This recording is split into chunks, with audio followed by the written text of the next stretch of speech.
تو all okay ہے, معاشرہ اس کو بلکہ جج کرتا ہے اس چیز کے اوپر کہ کس کی کتنی گرل فرینڈز ہیں. آج کل مرد حضرات کو اس چیز کے اوپر جج کیا جاتا ہے. لیکن آن دی ادر ہینڈ اگر کوئی شخص کہتا ہے کہ میری 3 بیویاں ہیں تو اس کو معیوب نظروں سے دیکھا جائے گا, اس شخص کو اس طرح کی نظروں سے دیکھا اور گھورا جائے گا کہ وہ خود دشواری کا شکار ہونا شروع ہو جائے گا کہ یار یہ آخر ہو کیا رہا ہے.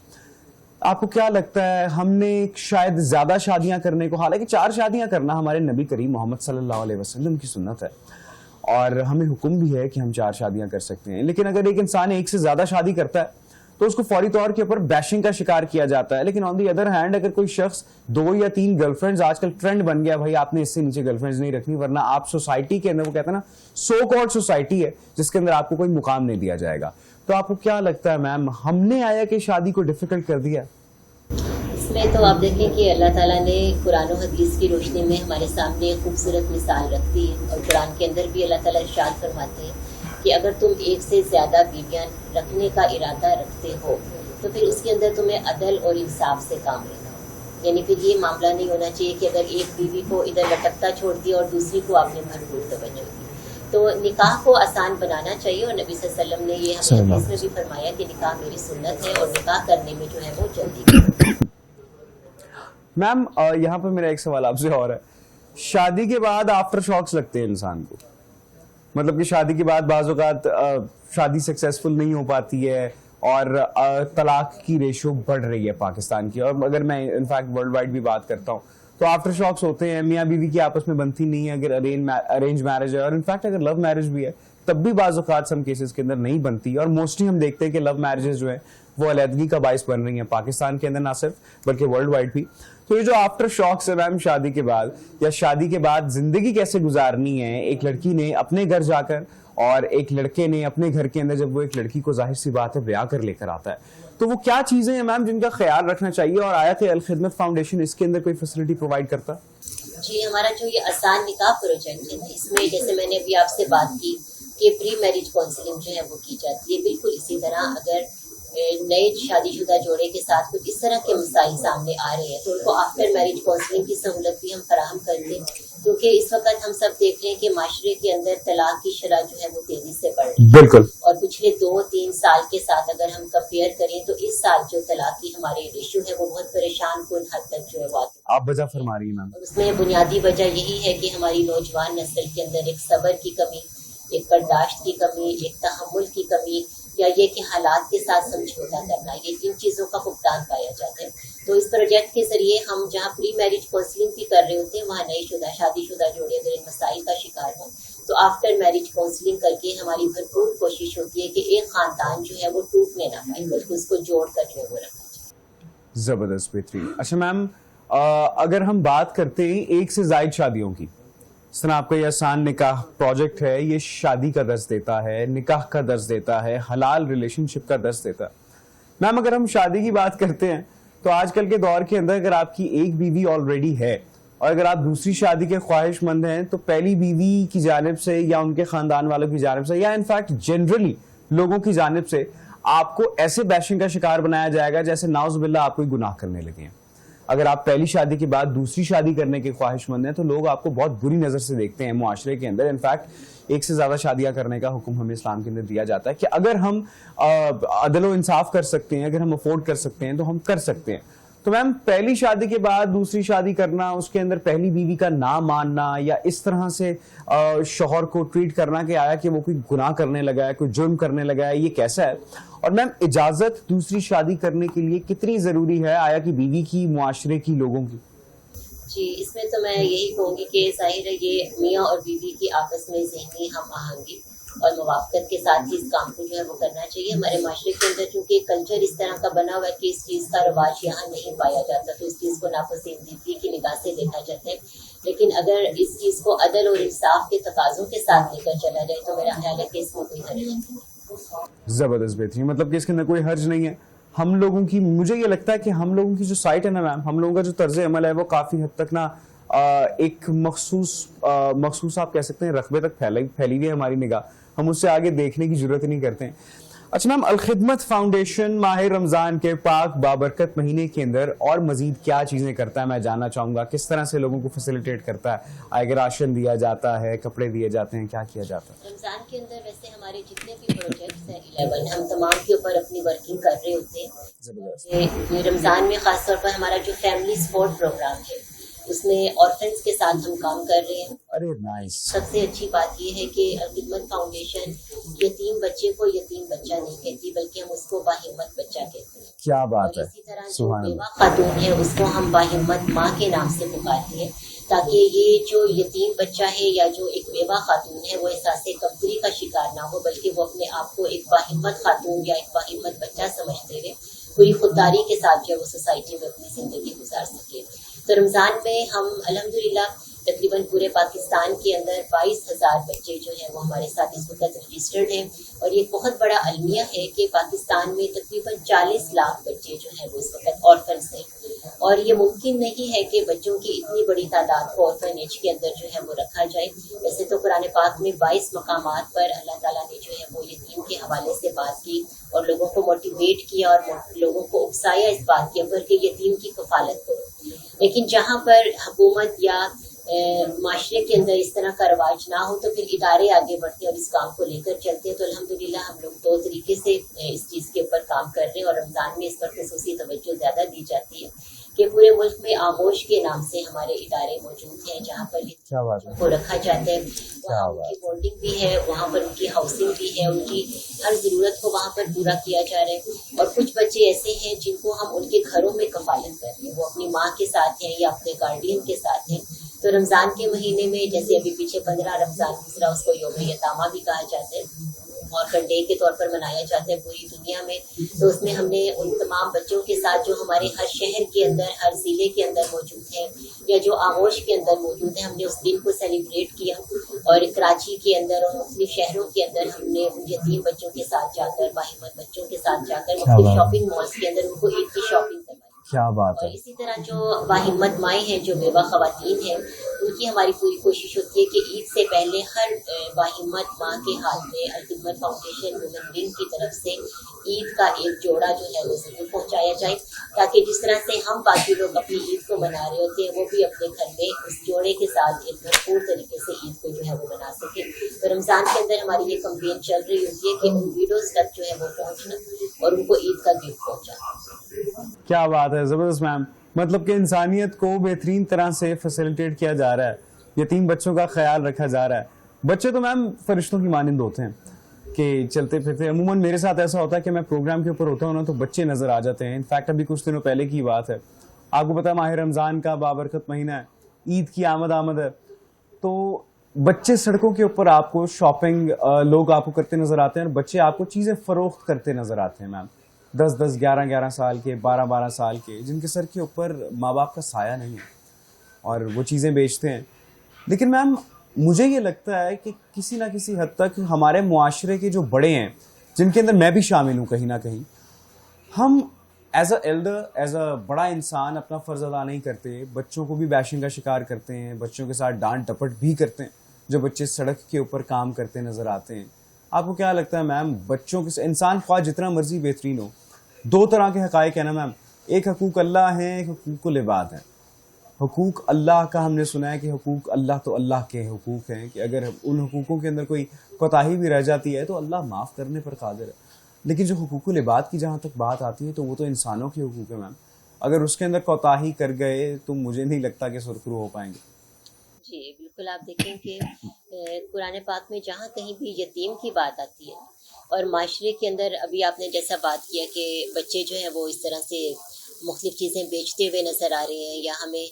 مختلف ورک شاپس کے اندر کام کرتے ہوئے نظر آ رہے ہیں, تو یتیم معاشرے کا ایک ایسا طبقہ ہے جو کبھی بھی اپنے لیے آواز نہیں اٹھاتا. ہم نے کبھی نہیں دیکھا ہوگا کہ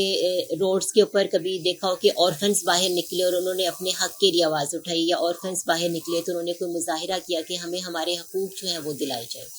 وہ اس وجہ سے کہ شاید یتیم کی بیک پر اللہ تعالیٰ خود موجود ہے. سورۃ کہف کے اندر ہمیں بہت اچھی مثال ملتی ہے کہ جہاں پر موسیٰ علیہ السلام اور خضر علیہ السلام کا واقعہ ملتا ہے کہ جب وہ ایک بستی کے اندر گئے اور وہاں پر انہوں نے ایک گری ہوئی دیوار کو دوبارہ سے تعمیر کیا، کیونکہ وہاں پر 2 یتیم بچوں کا خزانہ جو تھا وہ دفن تھا.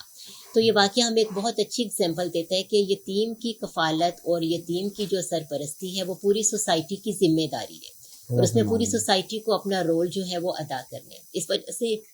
ہم لوگوں نے یہ آغوش کے نام سے جو ہومز بنائے ہیں نا، ان میں ان کو بالکل گھروں جیسی محبت دی جاتی ہے، ایک گھر جیسا ماحول وہاں پر فراہم کیا جاتا ہے. ہم تقریباً ہر 8 بچوں کے ساتھ ایک مدر وہاں پر رکھتے ہیں جو بالکل ماں کی طرح ان کو ٹریٹ کر رہی ہوتی ہے. 4 اسپیکٹس کو ہم لے کر چل رہے ہیں کہ ان کی ہم نے سوشل ٹریننگ بھی کرنی ہے، ان کی ایجوکیشنل ٹریننگ بھی ہم نے کرنی ہے، ان کی فزیکل ضروریات جو ہیں وہ بھی ہم نے پوری کرنی ہے، اور سائیکولوجیکلی اگر اس طرح کے بچے کسی ٹراما کے اندر ہیں تو اس کو اس کیفیت سے بھی ہم نے باہر نکالنا ہے. پھر جو سوسائٹی کے اندر آپ کو نظر آتے ہیں کہ وہ بچے جو اپنی عمر کے لحاظ سے ان کو اسکولوں کے اندر ہونا چاہیے تھا یا ان کو ایجوکیشن کی فیلڈ میں جانا چاہیے تھا، تو ایسے بچوں کے اوپر بھی الحمدللہ ہم ورکنگ کر رہے ہیں. اور پورے پاکستان میں ہمارے اس وقت CPC سینٹر موجود ہیں جہاں پر ان بچوں کو بلایا جاتا ہے، شام کے وقت میں ان کے ساتھ کلاسز لی جاتی ہیں اور ان کو اس چیز کے اوپر تیار کیا جاتا ہے کہ وہ تعلیم حاصل کریں، یا ان کو اسکل ایجوکیشن دی جاتی ہے کہ وہ کوئی ہنر سیکھ کر معاشرے کے اندر ایک باعزت روزگار جو ہے نا وہ کما سکے. زبردست. اچھا میم، ایک سوال میرا یہاں پہ آپ سے ہے، وہ یہ ہے کہ الخدمت کو جب میں اسٹڈی کر رہا تھا تو خواتین بیداری پروجیکٹ یا کوئی پروگرام بھی آپ کا ہے جس کے اندر خواتین کی بیداری کے اوپر بات چیت کی جاتی ہے. اب میم آج کل کے معاشرے کی بات کریں تو میرا خیال ہے کہ ہماری جو خواتین برادری ہے وہ ابھی بھی عورت مارچ کے ارد گرد گھوم رہے ہیں کہ یہاں پر بیداری اور حقائق مانگے جاتے ہیں. عورت مارچ کے اندر سریعام باہر نکل کر، عورت مارچ کے اندر رقص کر کر، عورت مارچ کے اندر پلے کارڈز پکڑ کر، برہنہ قسم کے نعرے لگا کر یہاں پر شاید بیداری کریٹ کرنے کی کوشش کی جاتی ہے ہماری عورتوں کی جانب سے. تو میں الخدمت فاؤنڈیشن کا بیداری پروگرام کا سٹانس جاننا چاہوں گا کہ بیسیکلی الخدمت فاؤنڈیشن کی اس بیداری پروگرام کا سٹانس کیا ہے؟ جی بالکل، آپ دیکھیں کہ الخدمت فاؤنڈیشن جو ہے وہ ایک NGO ہے، اور جس کا مقصد یہ ہے کہ لوگوں کی ضروریات کو پورا کرنا، اور وہ 2 طریقے سے پوری کی جا رہی ہے. ایک تو یہ کہ ان کی جسمانی ضروریات کو پورا کیا جا رہا ہے جو کسی بھی شکل میں ہو سکتی ہیں، وہ خوراک کی شکل میں بھی ہو سکتی ہیں، وہ ادویات کی شکل میں بھی ہو سکتی ہیں، وہ لباس کی شکل میں بھی ہو سکتی ہیں، وہ پانی کی ضرورت ہے اس کو بھی پورا کیا جاتا ہے. اور یہ ہمارے سارے پروجیکٹس ہیں جو ان تمام ضروریات کو لے کر چل رہے ہیں اور پبلک میں لوگوں کو فیسیلیٹیٹ کر رہے ہیں. یہ تو ہے ایک اسپیکٹ ضرورت کو پورا کرنے کا. لیکن اللہ تعالیٰ نے جہاں پر ایک انسان کی جسمانی ضرورت کو پورا کرنے کا اہتمام کیا، وہاں پر اس کی روحانی ضروریات کو پورا کرنے کا بھی اہتمام کیا، جس کی شکل ہمارے سامنے قرآن مجید کی شکل موجود ہے. تو الخدمت فاؤنڈیشن بھی اسی اسپیکٹ کے ساتھ ایک بیداری یونٹس چلا رہی ہے، اور پورے ملک کے اندر ہمارے اس طرح سے سینٹرز موجود ہیں جہاں پر خواتین کو بلایا جاتا ہے. ان کے ساتھ مختلف ٹاپکس کے اوپر، وہ اسلامک ٹاپکس بھی ہو سکتے ہیں، وہ جرنل ٹاپکس بھی ہو سکتے ہیں، قرآن کلاسز بھی ہم لے کر چل رہے ہیں وہاں پر. پھر جو ہمارے اسپیشل ایونٹس ہوتے ہیں جیسے سیرت ہے، سیرت النبی کے حوالے سے ہو جاتے ہیں، یا قربانی کا جب موسم آتا ہے تو اس کے حوالے سے بات کی جاتی ہے.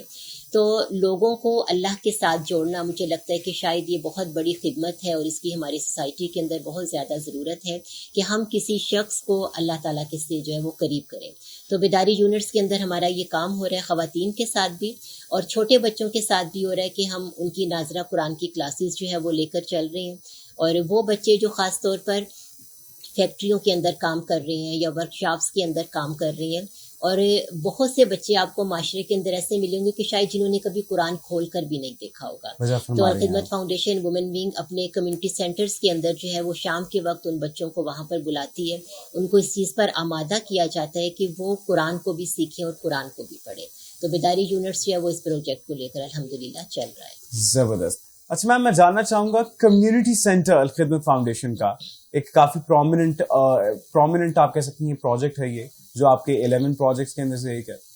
میم، یہ کمیونٹی سینٹر بیسیکلی کیا ہے، اور کمیونٹی سینٹر کے اندر کیا کیا چیزیں ہیں جو کی جاتی ہیں؟ ماہ رمضان کے اندر کس طرح سے فیسیلیٹیٹ کیا جاتا ہے، اور عام دنوں کے اندر کس طرح سے چلایا جاتا ہے؟ جی ارحم بھائی، کمیونٹی سینٹر جو ہے یہ ہمارا ایک بہت بڑا پروجیکٹ ہے جس کا لوگو یہ ہے کہ ایک ہی دہلیز پر زندگی کی بنیادی سہولیات کی فراہمی. یعنی اگر کوئی خاتون ہمارے کمیونٹی سینٹر میں آتی ہے تو وہ جس مسئلے کے ساتھ بھی وہاں پر آئے تو ہماری پوری کوشش ہوتی ہے کہ اس کی اس پرابلم کو وہاں پر ہم ضرور فیسیلیٹیٹ کریں. اگر وہ اپنے بچے کی تعلیم کے مسائل کی وجہ سے پریشان ہے تو ہم اس کو وہاں پر اس کی پریشانی کو جو ہے وہ دور کرتے ہیں. ہماری الفلاح اسکالرشپ اسکیم ہے جس کے تحت ہم اس کے بچے کی تعلیم کے اخراجات جو ہے وہاں پر اٹھاتے ہیں. اگر وہ اپنے بچے کی بیماری کی وجہ سے پریشان ہے تو پھر ہم اس کو الخدمت کے پلیٹ فارم سے جو ہمارے اس وقت ہاسپٹلس پورے پاکستان کے اندر موجود ہیں ہم اس کو وہاں پر فیسیلیٹیٹ کرتے ہیں تاکہ اس کا وہاں پر وہ علاج جو ہے وہ کروا سکے. اگر وہ خاتون اپنے گھر میں روزگار کی وجہ سے پریشان ہے تو پھر ہم اپنے مواخات پروگرام کے تحت اس کو ہیلپ آؤٹ کرتے ہیں. آسان اقساط پر ہم بغیر سود کے اس کو قرضہ فراہم کرتے ہیں. اور نہ صرف قرضہ فراہم کیا جاتا ہے بلکہ اس خاتون کو پورا ایجوکیٹ کیا جاتا ہے کہ آپ اس رقم کے اندر کون سا ایسا بزنس یا کون سا ایسا کاروبار شروع کر سکتی ہیں جو آپ گھر بیٹھ کر باعزت طریقے سے اپنے پورے خاندان کی یا اپنے گھر کی کفالت کر سکتی ہیں. پھر اسی طرح اگر وہ خاتون لباس سے محروم ہے اس کے کچھ اس طرح کے مسائل ہیں تو ہم وہاں پر اس کی اس مشکل یا اس پریشانی کو بھی دور کرتے ہیں. یعنی ہماری ہر ممکن کوشش ہوتی ہے کہ جو خاتون ہمارے پاس اپنا مسئلہ لے کر آئی ہے ہمارے کمیونٹی سینٹر سے اس کو ہر ممکن طور پر جو ہے وہ فیسیلیٹیٹ کیا جائے. اور اس وقت پورے پاکستان کے اندر ہمارے تقریباً 98 کمیونٹی سینٹرز ہیں جو چھوٹے یا بڑے شہروں کے اندر موجود ہیں اور وہاں پر وہ ورکنگ جو ہے وہ کر رہے ہیں. اور نہ صرف ان کی ان ضروریات کو پورا کیا جاتا ہے, مارننگ میں خواتین اپنے مسائل لے کر آتی ہیں اور ایوننگ میں وہی کمیونٹی سینٹرز جو ہیں وہ فری ٹیوشن سینٹر کے اندر تبدیل ہو جاتے ہیں. ارے کیا بات ہے. وہاں پر وہ بچے کہ جو مالی پریشانیوں کی وجہ سے ٹیوشن نہیں پڑھ سکتے یا اپنی ایجوکیشن کو آگے جاری نہیں کر سکتے تو ان بچوں کو وہاں پر بلایا جاتا ہے اور ان کو ایجوکیٹ کیا جاتا ہے. یا وہ خواتین جو پڑھنے کا شوق تو رکھتی تھیں لیکن ان کی ایج گزر گئی ہے تو تعلیم بالغاہ کے نام سے ہم نے وہاں پر جو ہے وہ اپنا ایک پروجیکٹ سٹارٹ کیا ہوا ہے اور ان خواتین کو وہاں پر ہم ایجوکیٹ بھی کر رہے ہیں. کیا بات ہے, کیا بات ہے میم. اچھا میم, والنٹیئرس کی اگر یہاں پہ میں بات کرتا چلوں تو الخدمت کے ساتھ والنٹیئرس کا ایک بہت اہم کردار رہا ہے. ہم بچپن سے دیکھتے آ رہے ہیں کہ الخدمت فاؤنڈیشن کے جتنے والنٹیئرز ہیں وہ جان پر کھیل جاتے ہیں, اپنی پرواہ نہیں کرتے, اپنی فکر نہیں کرتے, خواہ وہ ماہ رمضان کا پاک برکت مہینہ ہو خواہ وہ کوئی اور مہینہ ہو. they always work for the betterment of the humanity. تو میم یہ جو ورک فورس ہے آپ کی, والنٹیئر فورس ہے, اس کی بنیاد آپ کس طرح سے آپ لوگ رکھتے ہیں, کس طرح سے لوگ اس کو جوائن کرتے ہیں, کس طرح سے کام کرتے ہیں؟ ارم بھائی ایک چیز میں آپ کو بتاتی ہوں کہ جس پہ ہم سب کو بہت زیادہ فخر بھی اور اللہ تعالیٰ کا بہت ہم شکر بھی ادا کرتے ہیں کہ الخدمت فاؤنڈیشن اور وومن ونگ کے اندر کام کرنے والے جتنے بھی لوگ ہیں الحمدللہ اس میں تقریباً 97% لوگ ایسے ہیں جو والنٹری اس کام کو کر رہے ہیں. زبردست. ٹھیک ہے. اور باقی جو ہمارا آفس کے جو لوگ ہیں وہ پیڈ ہیں, یعنی جو ہمارے آفس کی پوری سسٹم کو لے کر چل رہے ہیں, لیکن باقی جتنے بھی لوگ ہیں وہ والنٹری اس کام کو کر رہے ہیں. اور سب سے زیادہ رضاکار جو ہمارے ساتھ جڑے تھے وہ سیلاب کے عرصے میں جڑے, تقریباً 65,000 والنٹیئرز جو تھے جنہوں نے سیلاب کے اس پورے پروسیجر میں 65,000 لوگ ایسے جو کہ بلا معاوضہ کام کر رہے ہیں, ہمارے ساتھ اس کام کو کیا. اور میں تو کہوں گی کہ پاکستان ان خوش قسمت ممالک میں سے ہے کہ جہاں پر اس وقت 65% جو ہے وہ یوتھ موجود ہے. بالکل. اور اگر یوتھ جو ہے وہ پازیٹیو کاموں کے اندر انوالو ہو جائے تو میرا خیال ہے اس ملک میں ترقی کا آنا جو ہے وہ بالکل بھی مشکل نہیں ہے. تو ہم اس پروجیکٹ کو لے کر چل رہے ہیں. 65,000 تو یہ وہ رضاکار تھے جنہوں نے سیلاب میں ہمارے ساتھ کام کیا, اور اس وقت ہمارا یہ مشن ہے کہ ہم 1 ملین رضاکار ہمارا یہ مشن ہے کہ ہم اپنے ساتھ ان کو جوڑیں گے. تو ہم نے والنٹیئر اکیڈمی کا جو ہے وہ آغاز کی ہے جس میں ہم والنٹیئرس کو رجسٹر کر رہے ہیں, اور ہمیں امید ہے کہ تقریباً 1 سال کے عرصے میں 1 ملین والنٹیئرس ہمارے ساتھ ضرور جو ہے وہ رجسٹرڈ ہوں گے. کیا بات ہے. اور اس اکیڈمی کا سب سے بڑا مقصد یہ ہے کہ صرف رجسٹرڈ کرنا مقصد نہیں ہے کہ یوتھ ہمارے ساتھ آ کر جڑے, بلکہ یوتھ کو ہم مختلف ٹریننگ پروسیس کے ساتھ گزارتے ہیں. ہر کچھ عرصے کے بعد ان کے لیے کچھ سیشنز رکھے جاتے ہیں. اور پاکستان میں تو اس وقت آپ دیکھیں کہ یوتھ جو سب سے بڑے جس مسئلے کا شکار ہے وہ یہ کہ ڈگری تو سب کے ہاتھ میں شاید موجود ہے لیکن ان کے لیے جاب کے آگے چانسز جو ہے وہ نہیں مل رہے. تو ہم اس اکیڈمی کے ذریعے یوتھ کو اس طرح کے کورسز بھی کروا رہے ہیں. اور ہمارا ایک جو بہت بڑا پروجیکٹ جو آپ نے دیکھا بھی ہوگا سوشل میڈیا کے اوپر بنو قابل کے نام سے, جس کی ابتدا جو تھی وہ ہم لوگوں نے کراچی میں کی, اور پھر اس کے بعد اب کراچی کے بعد پھر وہ باقی مختلف شہروں کے اندر بھی ہم بنو قابل کے پروجیکٹ کو لے کر چل رہے ہیں. اور اس کا مقصد یہی ہے کہ یوتھ کو ہم مختلف ٹریننگز کے ساتھ, مختلف سیشنز کے ساتھ گزاریں کہ وہ گھر بیٹھ کر بھی کوئی اپنی جاب کر سکتے ہیں, یا ان کو اتنا شعور ضرور آئے کہ وہ اپنی ڈگری کا بہتر استعمال جو ہے وہ کیسے کر سکتے ہیں. تو والنٹیئر اکیڈمی جو ہے وہ اس پروسیس پر کام کر رہی ہے. وجہ فرما رہی ہے میم. ایک چھوٹی سی جنرل بات میں آپ سے یہاں پر اس وقت کرنا چاہوں گا. اگر ہم بات کرتے ہیں اپنے معاشرے کی خواتین کی اس وقت, جس طرح آپ کا یہ پروگرام ہے کہ آسان نکاح پروجیکٹ, ایک بڑا بہترین پروجیکٹ جو کہ ساری کنورسیشن کے اندر سب سے زیادہ بہترین پروجیکٹ مجھے آپ کا یہ لگا پرسنلی, جس کے اندر خواتین کو, مرد حضرات کو فیسیلیٹیٹ کیا جا رہا ہے, خواتین کو ایکچولی زیادہ کیا جا رہا ہے, کیونکہ آپ نے کہا کہ میرج باکسز جو ہیں وہ پرووائڈ کیے جاتے ہیں, گھریلو استعمال کی اشیاء جو ہیں وہ دی جاتی ہیں, اس سے بہترین کوئی بات نہیں ہے. لیکن میم آپ کو کیا لگتا ہے آج کل کے دور کے اندر ایک خاتون کی مینٹالٹی یا ایک نوجوان لڑکی کی مینٹالٹی کافی حد تک چینج نہیں ہوگی؟ مطلب کہ اگر نکاح کیا جاتا ہے, شادی کی جاتی ہے, تو ایک لڑکا یا ایک ایسی شخصیت, ایک لڑکی فار ایگزامپل اپنے باپ سے جو فیسلٹیز لے رہی ہے, وہ اس کا باپ اس کو 50-55 سال کی عمر میں, 60 سال کی عمر کے اندر جا کر دے رہا ہے. لیکن اگر وہی فیسلٹیز ایکسپیکٹ کی جائیں ایک 25-30 سال کے لڑکے سے یا 22-25 سال کے لڑکے سے, تو میم زیادتی نہیں ہے؟ یہ مینٹالٹی غلط نہیں ہے ہمارے معاشرے کی بچیوں کی آج کل کی؟ اس میں میں تو یہی کہوں گی کہ نبی صلی اللہ علیہ وسلم کی یہ حدیث ہے کہ بہترین نکاح وہ ہے کہ جس میں کم خرچ کیا جائے. تو یہ ایک سوچ کو پھیلانے کی ضرورت ہے کہ نکاح کو ایک مشکل نہ بنایا جائے اس کام کی وجہ سے کہ جب تک اس کی ساری رسومات پوری نہیں ہوں گی, جب تک نکاح کے تمام لوازمات اس طرح سے پورے نہیں ہوں گے جو ہمارے معاشرے نے رائج کرتی ہیں. دیکھیں, دین اسلام بہت سادہ مذہب ہے اور اللہ تعالیٰ نے سادگی کو پسند کی ہے. نکاح کو بہت آسان پروسیجر بنا کر رکھا ہے کہ آپ مسجد میں جائیں اور 5 گواہوں کی موجودگی میں جو ہے وہاں پر آپ نکاح کریں. لیکن اگر جب ہم معاشرے کی طرف دیکھتے ہیں تو یہ پھیلے ہوئے لوازمات اور یہ پھیلے ہوئے رسم و رواج جو ہے نا, یہ ہماری یوتھ کو بھی متاثر کرتے ہیں. اور اس میں ایک بہت بڑا رول ہمارے میڈیا کا ہے کہ اس میں اس طرح کی چیزیں جو ہیں وہ دکھائی جاتی ہیں کہ پھر یوتھ جو ہے وہ اس طرف چل پڑتی ہے. تو میرا خیال ہے کہ لوگوں کو قرآن کے ذریعے اس چیز کا پیغام دینے کی بہت زیادہ ضرورت ہے کہ نکاح جو ہے وہ ایک بہت سادہ چیز ہے, اور اس کو سادگی سے لے کر جائیں گے تو شاید اللہ تعالیٰ اس کے اندر برکت بھی ضرور ڈالے گا. زبردست, بہترین. اچھا میم, رسم و رواج کی آپ نے جہاں تک کی بات کی, تو مہندی, مائیوں, بارات, اس کے بعد ہم تو یہ سنتے آئے ہیں کہ اسلام کے اندر صرف اور صرف 2 چیزیں ہیں, ایک بیسک سا نکاح اور دوسرا ایک ولیمہ, ایک دعوت, وہ بھی یہ اناؤنس کرنے کے لیے کہ ہاں بھائی آپ لوگ شادی شدہ ہیں, ایک دوسرے کو اون کرنے کے لیے. پھر جو باقی کی رسومات ہیں جس کے اندر مہندی شامل ہے, مائیو شامل ہے, برائڈل شاور آ گیا آج کل, نئی قسم کی جو ٹرینڈز ہیں نا, نئی قسم کے ٹرمز ایجاد کیے جا رہے ہیں. مجھے تو لگ رہا ہے آگے چل کے جس طرح برائڈل شاور آیا کوئی گروم شاور بھی آ جائے گا آگے چل کے کچھ دنوں کے اندر. تو یہ باقی ساری چیزیں ہیں, باقی سارے لوازمات ہیں, میرا خیال ہے ان کو پورا کرنے کے لیے ہی ایک نوجوان اپنے آپ پر, اگر میں خصوصاً ایک مرد کی بات کرتا ہوں تو وہ اپنے آپ کے اوپر بوجھ ڈالتا ہے کہ میں نے معاشرے کے ان تقاضوں کو پورا کرنا ہے, خواہ مجھے کچھ بھی کرنا پڑے. لڑکی والوں کی بات کرتا ہوں تو میم وہ قرضے اٹھا کر شادیاں کرتے ہیں بچوں کی. جی بالکل ایسا ہی ہے, کیونکہ ہمارے معاشرے کے اندر یہ چیز بہت عام ہو چکی ہے. اسی لیے آسان نکاح پروجیکٹ کے ذریعے جہاں ہم پری میرج کاؤنسلنگ کرتے ہیں تو اس میں عوام کو یہ میسیج دیا جا رہا ہوتا ہے کہ یہ جو غیر ضروری رسم و رواج جو ایک والدین کے اوپر بھی بوجھ بن چکے ہیں, جو معاشرے کے اوپر بھی ایک بہت بڑا بوجھ بن چکے ہیں, ان سے کس طرح سے بچا جا سکتا ہے. اور اس سب کو چھوڑ کر, یعنی ان تمام لغویات کو چھوڑ کر یا ان غیر ضروری رسم و رواج کو چھوڑ کر بھی نکاح کے عمل کو کس طرح سے خوبصورت اور سادہ جو ہے وہ بنایا جا سکتا ہے. تو قرآن و حدیث کی روشنی میں اس میسیج کو عام کرنے کی بھی ضرورت ہے. اور میں خیال ہے اس وقت میڈیا اپنا بہت بھرپور رول جو ہے اس کے اندر پلے کر سکتا ہے کہ سوسائٹی کو یہ ایک اچھی اور پازیٹیو سوچ دی جائے, اور سیرت کی روشنی میں اور صحابیات کی سیرت کی روشنی میں کہ یہ سب کام اس دور میں کیسے کیے جاتے تھے اور اس دور میں اس طرح سے کرنے سے کن کن نقصانات سے جو ہے وہ ہم لوگ اٹھا رہے ہیں. زبردست. اچھا میم, آپ نے یہاں پر بات کرتے ہوئے ہم سے ایک چیز کا مزید تذکرہ کیا کہ آپ خواتین کو باقاعدہ اس چیز کی بھی ترغیب دیتی ہیں کہ ان کو کیا کاروبار کرنا چاہیے, یا کچھ پیسے اگر دیے جاتے ہیں تو بتایا جاتا ہے کون سے کاروبار کے اندر لگائیں, آپ گھر بیٹھے کیا کر سکتی ہیں. جی بالکل, ہمارا الخدمت فاؤنڈیشن وومن ونگ کے تحت جو مواخات کا پروگرام ہے دیکھیں ایک تو یہ کہ آپ نے کسی فرد کی ضرورت پر اس کو پیٹ بھر کر کھانا کھلا دیا، یہ اس کی ایک وقتی ضرورت ہے جو آپ نے اس کو پورا کر دی. مثلا جیسے آپ کے پاس کوئی مانگنے کے لیے آیا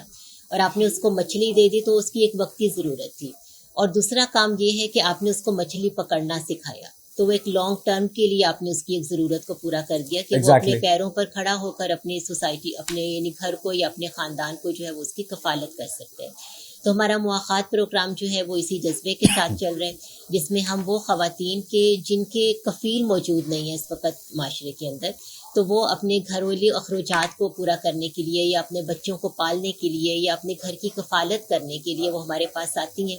ہم ان کی پوری طرح سے تحقیق کرتے ہیں، پھر اس کے بعد ہم اس خاتون کو بغیر سود کے آسان اقساط پر جو ہے وہ قرضہ فراہم کرتے ہیں، اور اس میں ہم ان کو مختلف ٹریننگز بھی دیتے ہیں. مثلا اگر کوئی بوتیک کا کام کرنا چاہتی ہے تو ہمارے کمیونٹی سینٹرز کے اندر 4 مہینے کا یا 6 مہینے کا ایک سلائی کورس جو ہے وہ کروایا جاتا ہے تاکہ خاتون سلائی کورس کر کے معاشرے کے اندر جو ہے وہ ایک چھوٹے پیمانے پر ایک بوتیک کا سلسلہ شروع کر سکتی ہے، یا گھر کے اندر ہی سلائی کر کے جو ہے وہ اپنی آمدنی کا ذریعہ جو ہے وہ پیدا کر سکتی ہے. زبردست. پھر اس کورس کو پورا کرنے کے بعد ہم ایک سلائی مشین بھی اس کو تحفے کے طور پر دیتے ہیں. اور پھر مواخات پروگرام کے تحت اس کو قرضہ دیا جاتا ہے جو قسطوں کی صورت میں وہ ماہانہ ہمیں واپس کرتی ہے. زبردست. یا خاتون کے انٹرسٹ کو دیکھتے ہوئے ہم اس کو بیکنگ کا کورس کروا دیتے ہیں. اور اس وقت تو یہ چیز معاشرے میں بہت زیادہ عام ہو چکی ہے کہ آپ ہوم ڈیلیوری جو ہے وہ لوگ اس چیز کو پسند بھی کرتے ہیں کہ گھر کا بنا ہوا کھانا. تو یہ والی ٹریننگ بھی ہم خواتین کو دیتے ہیں کہ یہ اسکل سیکھ کر وہ اپنے گھر میں بیٹھ کر جو ہے وہ روزگار کما سکیں. یا اس خاتون کو کوئی ایسی چھوٹے پیمانے کے اوپر چوڑیوں کی دکان جو ہے وہ ہم کھول کر دے دیتے ہیں، یا کوئی کس طرح کا ٹھیلا اس کو لگا کر دے دیتے ہیں تاکہ وہ عزت کے ساتھ اپنے گھر میں رہتے ہوئے جو ہے نا اپنے خاندان کی کفالت کر سکے. تو ہمارا مواخات پروگرام ان چیزوں کو لے کر یہاں پر ایک سوال میرا آپ سے مزید تھا، اور یہ سوال کرنے کا مقصد بیسیکلی یہ تھا کہ اگر ہم قرآن پاک کی بات کرتے ہیں یا سورہ احزاب کی بات کرتے ہیں تو اللہ تعالیٰ باقاعدہ فرماتے ہیں کہ خواتین کو مرد حضرات سے جو انٹریکشن ہے اس کی ترغیب دی جاتی ہے کہ آپ نے سخت لہجے کے اندر بات کرنی ہے تاکہ خدا نخواستہ کوئی ایسا شخص جس کے دل کے اندر کوئی بھی مرض لاحق ہے وہ کوئی بھی امید آپ سے لگا بیٹھے. تو میم مجھے ساتھ ساتھ کریکٹ بھی کرتے رہیے گا اگر میں کوئی غلط فکرہ بول دوں تو، نالج آپ کی مجھ سے زیادہ ہے ماشاء اللہ. لیکن میم کاروبار کرنا ایک خاتون کے لیے کن چیزوں کو مد نظر رکھتے ہوئے ایک خاتون کو کاروبار کرنا چاہیے؟ کیونکہ as a female, as a women اور ایک خاتون ہونے کی حیثیت سے ایک معاشرے کے اندر، ایسے معاشرے کے اندر سروائیو کرنا ایز اے بزنس ویمن یا ایز اے ورکنگ ویمن جو کہ مرد حضرات سے بھرپور ہے، تو کہاں کہاں خاتون خود کو سیو کرے، کہاں کہاں بچائے اور کس طرح سے کاروبار کو آگے پرسو کرے؟ جی بالکل. دیکھیں اسلام نے عورت کو جہاں پر ہر طرح کی آزادی دی ہے وہاں پر کچھ لمٹس لگائی ہیں کہ ان لمٹس کے اندر رہتے ہوئے وہ اپنے گھر کی تمام ضروریات کو پورا کر سکتی ہے. یہاں تک کہ عدت کے دوران بھی نبی صلی اللہ علیہ وسلم نے خاتون کو اجازت دی ہے کہ اگر کوئی اس کے گھر کا کفیل نہیں ہے تو وہ اپنی ضرورت کو پورا کرنے کے لیے گھر سے باہر جا سکتی ہے، یہاں تک کہ کمانے کے لیے بھی وہ نکل سکتی ہے. ٹھیک ہے. تو جہاں تک بات ہے ان حدود کی، تو اسلام نے ہمارے سامنے جو ہے وہ سورہ نور کے اندر جو ہے وہ تمام حدود کا ذکر کیا کہ کس طرح سے ایک عورت اپنے آپ کو تحفظ کے ساتھ یا ایک پردے کے اندر رہتے ہوئے ان تمام کاموں کو بآسانی جو ہے وہ کر سکتی ہے. اور اس میں میرا خیال ہے کہ کوئی مشکل نہیں ہے کہ خاتون جو ہے وہ ایک اچھا روزگار جو ہے وہ کما سکے. اور یعنی اس میں ایک خاتون کو میرا خیال ہے کہ کانفیڈنٹ بھی ہونا چاہیے اور اس کو اس چیز پر اس کا اعتماد بھی ہونا چاہیے کہ جتنی آزادی اسلام نے اس کو دی ہے اس آزادی کا استعمال کرتے ہوئے اپنی زندگی کے سارے سسٹمز کو لے کر جو ہے وہ چل سکتی ہے. زبردست. ایٹ لاسٹ میم میں چاہوں گا ہماری خواتین کے لیے، ہمارے لوگوں کے لیے اس ماہ رمضان کے پاک بابرکت مہینے کے اندر کوئی بھی پیغام آپ کی جانب سے، کوئی ایسی بات جو کہ آپ ان لوگوں کو کہنا چاہیں اور جو چاہیں جو معاشرے کے اندر امپلیمنٹ کی جائے میم؟ جی بالکل. یہ ہم سب جانتے ہیں کہ رمضان کے مہینے میں نبی صلی اللہ علیہ وسلم کی جو سخاوت تھی نا وہ ہوا کی تیزی کی مانند ہو جاتی تھی. یعنی جبرائیل علیہ السلام نبی صلی اللہ علیہ وسلم کے پاس آتے تھے اور نبی صلی اللہ علیہ وسلم ان کو قرآن پاک سناتے تھے. اور صحابہ کرام کہتے ہیں کہ جب جبرائیل علیہ السلام آپ سے واپس جاتے تھے تو نبی صلی اللہ علیہ وسلم کی سخاوت میں بہت تیزی آ جاتی تھی. تو جو رمضان کا مہینہ ہے اس کو اثار کا مہینہ بھی کہا جاتا ہے، اس کو ہمدردی کا مہینہ بھی کہا جاتا ہے. تو میں تو اپیل کروں گی اس وقت عوام سے کہ اس مہینے میں اپنی زکوٰۃ دیتے ہوئے، اپنے صدقات دیتے ہوئے، اپنی خیرات دیتے ہوئے الخدمت فاؤنڈیشن ویمن ونگ کو جو ہے وہ ضرور سامنے رکھیں. اور الحمدللہ میں عوام کو اپریشیٹ بھی کروں گی کہ جب کبھی ایسا موقع آیا، ابھی کچھ عرصہ پہلے ہم سب نے دیکھا کہ سیلاب جب پورے پاکستان کے کچھ علاقوں کے اندر آیا تو ہماری پبلک نے بہت بڑھ چڑھ کر اس میں اپنا حصہ ڈالا، اور اس میں ایک واقعہ بھی آپ کے سامنے رکھوں گی کہ ہمارے آفس کے اندر ایک خاتون آئیں اور انہوں نے آ کر اپنا ایک بٹوا جو تھا، جو بہت پرانا سا تھا اور گھسا ہوا تھا، وہ ٹیبل کے اوپر لا کر رکھا، اور ہم نے ان خاتون سے پوچھا کہ یہ آپ کیا لے کر آئی ہیں، تو انہوں نے کہا کہ یہ کمیٹی تھی جو میں پچھلے 2 سال سے ڈال رہی تھی، اور وہ خاتون خود بھی بیوہ تھی، اور وہ اپنی تقریباً 2 لاکھ کی کمیٹی جو تھی وہ ہمارے پاس لے کر آئیں کہ میں چاہتی ہوں کہ وہ لوگ جو اس وقت سیلاب کی وجہ سے اپنے گھروں کی چھتوں سے محروم ہیں، یہ پیسے میرے وہاں پر دے دیے جائیں۔ ارے کیا بات اور ہے! ہم نے ان کو بلکہ تھوڑا سا انسسٹ کیا کہ آپ خود بھی چونکہ ضرورت مند ہیں اور بیوہ بھی ہیں اور ان کے بچے جو ہے وہ پڑھ بھی رہے تھے، کہ ان پیسوں کے اوپر آپ کا زیادہ حق ہے، لیکن انہوں نے کہا کہ نہیں، میں چاہتی ہوں کہ جو اس وقت چھتوں سے محروم ہیں یہ پیسے وہاں پر استعمال کیے جائیں۔ تو الحمدللہ ہماری عوام کے اندر جذبہ بھی موجود ہے اس وقت، تو میں یہی اپیل کروں گی کہ نیکی کا خواہ چھوٹا سا موقع ہو یا آپ کو بڑا موقع ملے، اس کو ضائع نہ کریں، جہاں بھی آپ کو موقع ملے اس کے اندر ضرور اپنا حصہ ڈالیں، کیونکہ روز قیامت جو ہے صدقات اور خیرات اور زکوٰۃ یہ چیزیں ایسی ہیں جو انسان کو اللہ تعالیٰ کے عذاب سے بھی محفوظ رکھیں گی اور جہنم سے بھی محفوظ رکھیں گی، اور یہی وہ راستے ہیں جو انسان کو جنت کی طرف لے کر جانے والے ہیں۔ زبردست گرامی میم سمیہ ہمارے ساتھ موجود تھی، کیا زبردست باتیں انہوں نے آپ کے ساتھ کی ہیں، کیا کمال کی باتیں کی ہیں آپ کے ساتھ۔ ماہ رمضان کا پاک بابرکت مہینہ، اس پاک اور بابرکت مہینے کے اندر ذرا خود کو جاننے پہچاننے کی کوشش کیجئے کہ آخر آپ ہیں کون، ذرا خود کی تلاش میں نکلیے، رات کی تاریکی کے اندر خود کو تلاش کیجئے۔ زندگی کے اندر خساروں کے علاوہ بھی بہت ساری چیزیں ہیں۔ ماہ رمضان آپ کو اور مجھے قربانی کا درس دیتا ہے، آپ کو اور مجھے درس دیتا ہے کہ ہم نے احساس کرنا ہے اپنے جیسے انسانوں کا، اپنے جیسے لوگوں کا، اور ماہ رمضان کے اس پاک اور بابرکت مہینے کے اندر نہ صرف اللہ کو راضی کرنا ہے بلکہ حقوق العباد کے اوپر بھی فوکس کرنا ہے۔ تو ذرا جانیے پہچانیے کہ آپ ہیں کون، آپ کس امت کے مسلمان ہیں، اس چیز کو پہچاننے کی کوشش کیجیے۔ جس دن آپ لوگوں کو یہ بات پتہ چل گئی نا کہ آپ امت مسلمہ سے ہیں، امت محمدی سے ہیں، اس دن یقین جانیں آپ سے بہترین انسان کوئی نہیں ہے۔ ڈھیر ساری دعاؤں کے ساتھ اپنا بہت سارا خیال رکھیے گا۔ اپنے میزبان محمد ارحم نعیم کو دیجیے اجازت، اللہ نگہبان۔